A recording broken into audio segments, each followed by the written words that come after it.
So here it is. A few things I need to do to it first before I can use it. I need to change one of those because mine's a male and a female. That's 2 females, so that's no good to me, so I have to change one of them over. The trailer's covered in oil. Okay, there's loose. And there's one on this side. No, it seems to be fine. So I'm probably going to end up robbing Paul to pay Peter. There we go. Hopefully I have that. Right, so this one should do it. Just took it off one of me hydraulic top links. There we go. Cut a few of these, get them to fit.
So we're over into the farm here, and sorry, there is a hell of a sun. This time of year the sun kind of works against you because it's always shining directly in your face. It's always low. This is the machine anyway, itself.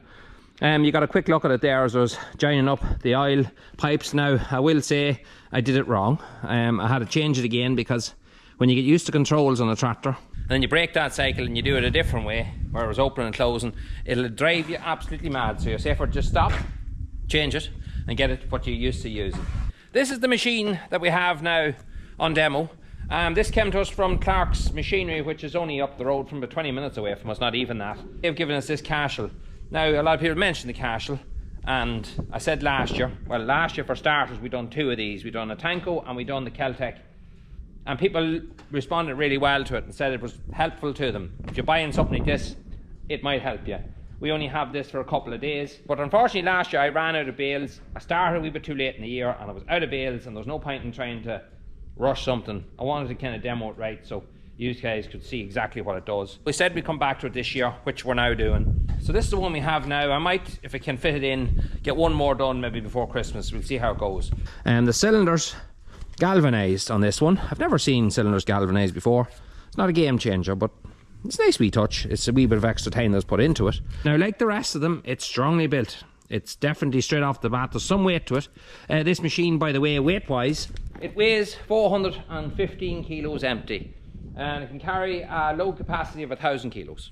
It's got 5 category 2 tines, good heavy tines. If you break them, well, you'd probably end up breaking a crowbar in a bog too. There is room on both sides to put an extra tine if you want it. But the differences I see straight off the bat is these guys here. So that is obviously the grabber that holds on to your plastic and net. Every company has a different design in theirs, and this one is different again. Remember in the Celtec there was more of a grab in the centre, which is great for probably keeping plastic up high out of diet feeders and stuff. The Tanko had a grab system as well that was a wee bit lower. And then this one here has these hooks. When you open up the jaws of the shear head itself, when they become fully opened, there's a servo that sits in there in the corner.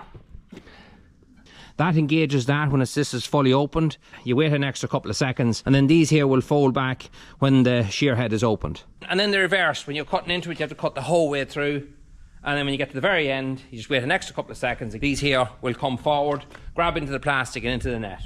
Another thing as well is I've noticed is these are also bolted on, and bolted on the bottom there as well. So the brackets are bolted on, so obviously you can take them off to put on other brackets if you want it, so it's not welded in place. So for these hooks you have a rail in here that comes the whole way across, if you can see it, And that rail is driven by a little ram here dead on in the centre. So that little ram pushes the rail up. It's quite simple when you think about it. And pushes these forward and pulls them back. So I have an audience today watching down over me as I do this. And I don't think any of them's in the market for one. But I'm going to have to go in and check them anyway just to make sure. And with that done, I'm going to bring home 2 bales and we're going to give this yoke a try.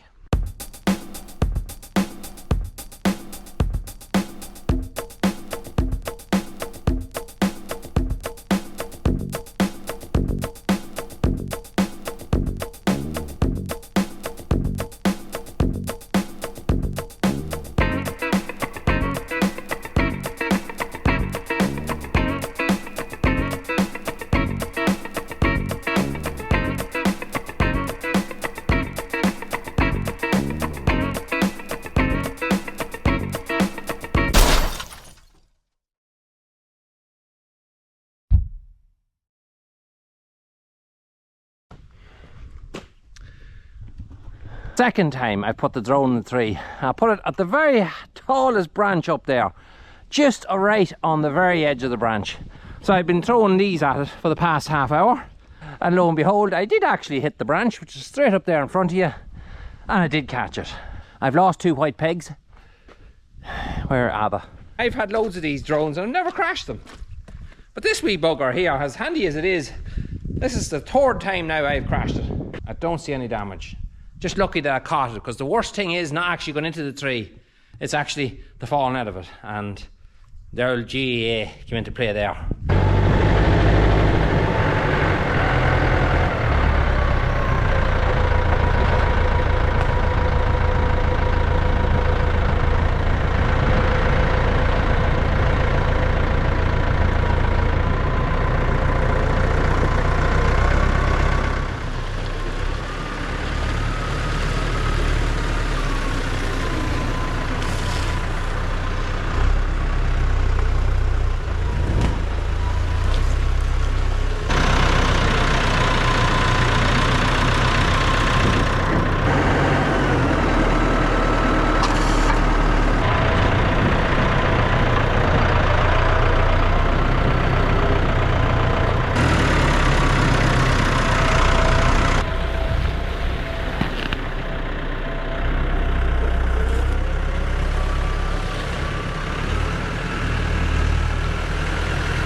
Force bale in, made a couple of mistakes.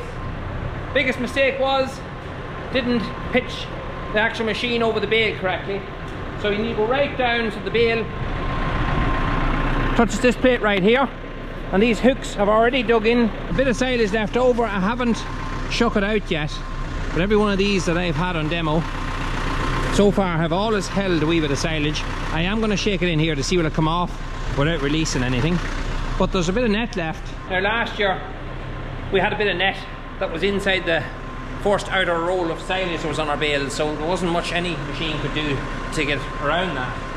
But here we have a little bit of bale net left. I'm sure it's human error, operator error. As time goes on, I'm going to keep this for a few days and I'm going to put in plenty of bales with it. And I just want to show you from now starting out my very first bale what it'll be like when I'm done. Another thing to also keep in mind is the fact that our bales this year are very heavy, very wet. So when they're heavy and wet like that, they're hard to work with. We've never had them like that before. Last year were much drier, so drier bales would probably be easier to work on that. Anyway, I'm going to shake this out, see where that silage come off, and then I'm going to have to get in here and try to shake this out on both sides and see what kind of job I can make of that.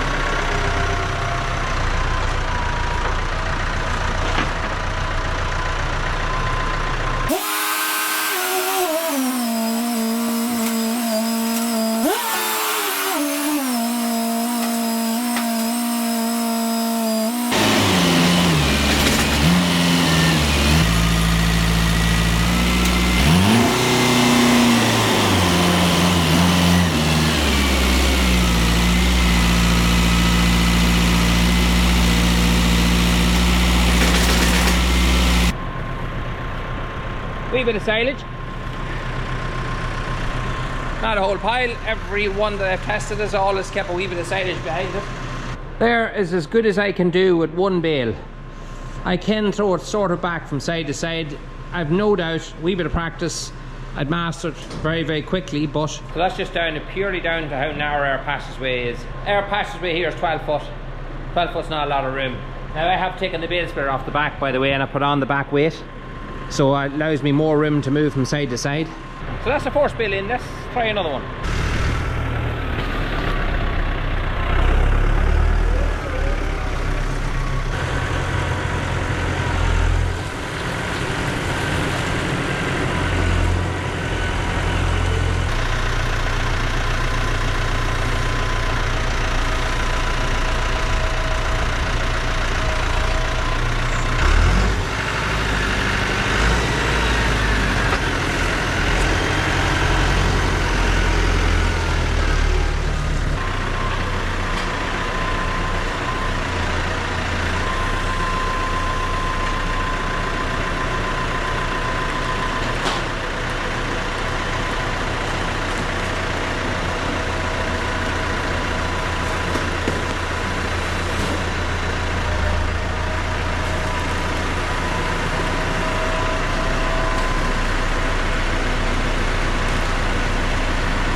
So again, it held the ramp, no problem at all, and it took off most of the actual net.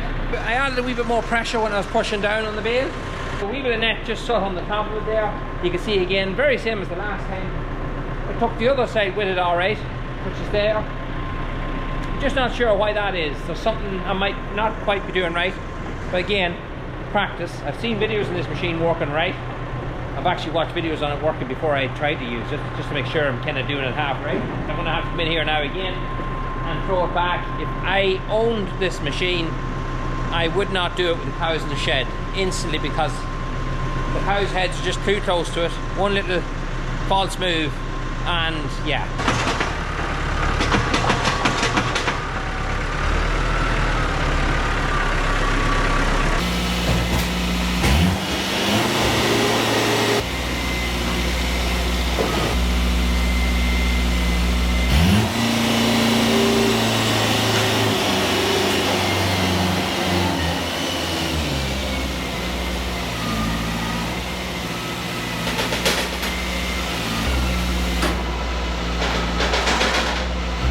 So it's the following morning and I'm back over again for 2 more bales.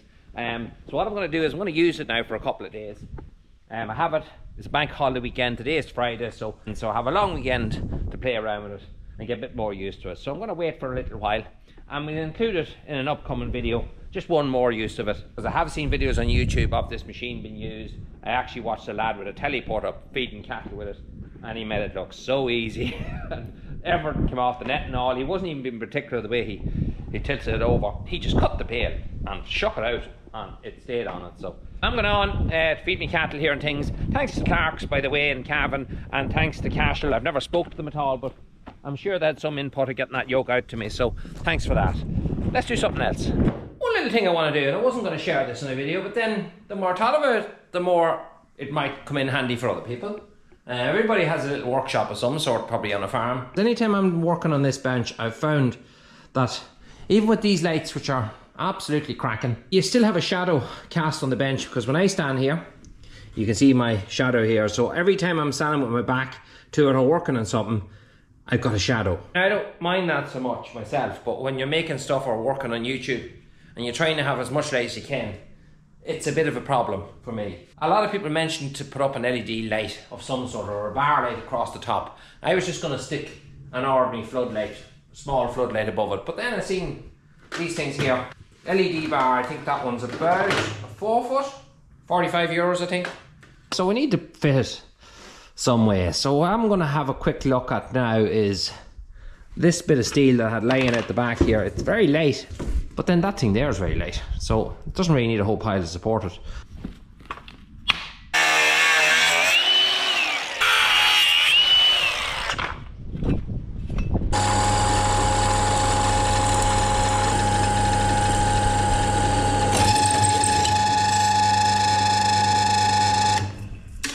Right, so 2 brackets made here now.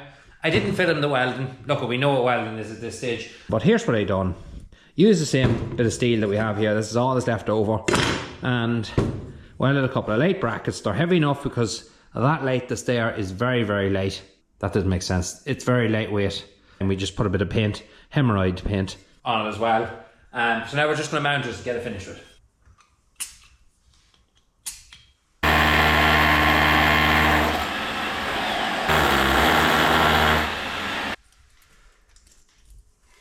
Right, just putting on these 2 brackets here. I had to buy these little assortments of stainless steel bolts. They're just hard handy to have.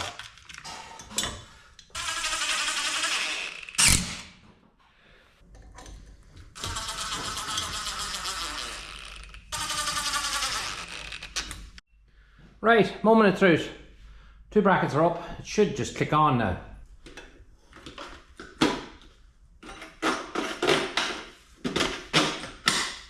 It's not flickering on my screen I'm seeing here on the back of the camera, so hopefully that's a good sign. But they're set up. I'm just after cable tying it the whole way down, so I can turn it off here, or just a wee switch here as well, which I'll probably never use. I'll probably just turn it off that way. But it's up now, and you know, it should brighten up the whole workbench now as we work along. Just turn off the light and we'll just see what it's like. But yeah, would have liked to have it probably been a wee bit stronger, but it's good enough. It'll do the job. Anyway guys, that'll hopefully make my wee projects that I'll be working on at night a wee bit brighter for you guys to see. Until the next one, happy Halloween. We'll see you again.